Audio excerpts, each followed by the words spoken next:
class. Andrea Monk here, and I'm calling this our coffee talk this week because I'm going to talk over coffee.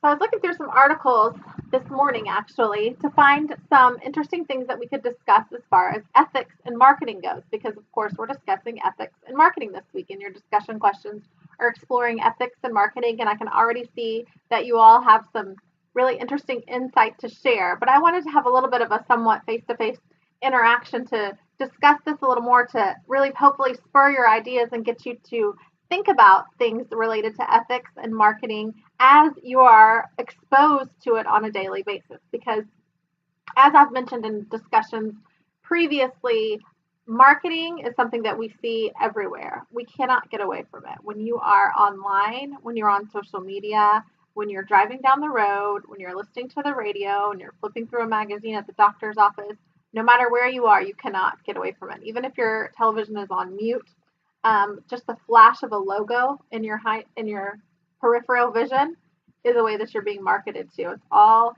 part of the plan to catch your attention. And another thing that we've talked about through our discussions is how marketing is about creating a feeling. It's all about creating a feeling of satisfaction maybe, or a feeling of fulfillment. Maybe it's a feeling of acceptance. Maybe it's just a feeling of being happy. It's something that's going to make you happy. It's something that's going to help you allow other people to be happy. Whatever it might be, a sense of security, whatever it might be, there's always some kind of feeling attached to that. Well, as we move one step further into looking at marketing and how marketers want to create that feeling, we also have to look at ethics and what is ethically right. What's ethically right? Where do we draw the line as marketers and advertisers to what is ethically right? And honestly, this can be an individual opinion, really, because ethics is more rooted in philosophy than it is a science, as the article that I'm going to share with you in this post will explore a little bit more. But I think we ourselves have to think about that. There's truth in advertising, which is a requirement, is a law. You must be truthful when you advertise.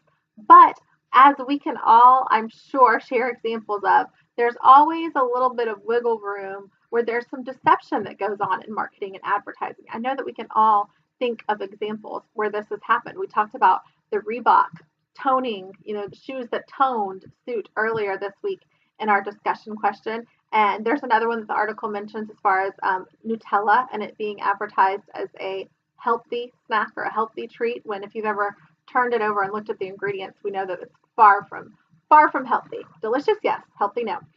So I want us to really think about this week, where do we draw that line in ethics and as far as marketing goes? And I want you to think about an advertisement that you've seen or been exposed to. And if you can't think of one off the top of your head, take today to really be observant of the advertising and marketing messages that surround you. Pick up a magazine, read through it, scroll through your social media and actually look on the right-hand side or some of the ads that pop up while you're looking at your social media, and think about ethics involved in what they're advertising to you.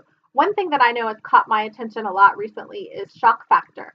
Now, shock factor is used in all kinds of advertising. For example, seatbelt commercials. If you've ever seen one of the seatbelt commercials where they show a really tragic and gruesome and disturbing, very disturbing car accident or an accident where injuries take place, and they really kind of jolt us and make our heart rate go up. And they're doing that for a reason. They're doing that because they want to scare us. They want to use a scare tactic to use us, to help encourage us to use our safety belts, right?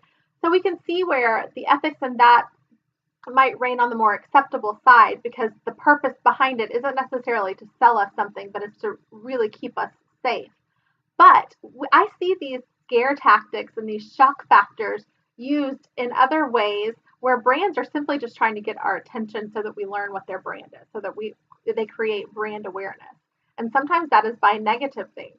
Sometimes we have celebrities that are doing negative, or known figures that are doing negative activities or negative things, and they have a brand associated with them, and the brand is actually okay with that because it's garnering them attention that they would otherwise not get. It's getting their brand name out there. So I'm seeing shock factor used a lot more and more in marketing in order to gain attention and to gain brand awareness. But I want to hear about some things that you've seen in marketing and advertising that you think are unethical. As I mentioned, ethics isn't a science. It's not. Yes, there's truth in advertising and you need to be truthful, but sometimes proving whether or not something is true or not can be tricky, and advertisers and marketers know that, and they really push that line to possibly be unethical in their marketing. So I want to hear about some advertisements or some marketing that you've seen or look around and see, and tell me about your examples of what you consider unethical marketing. I look forward to reading your responses and discussing.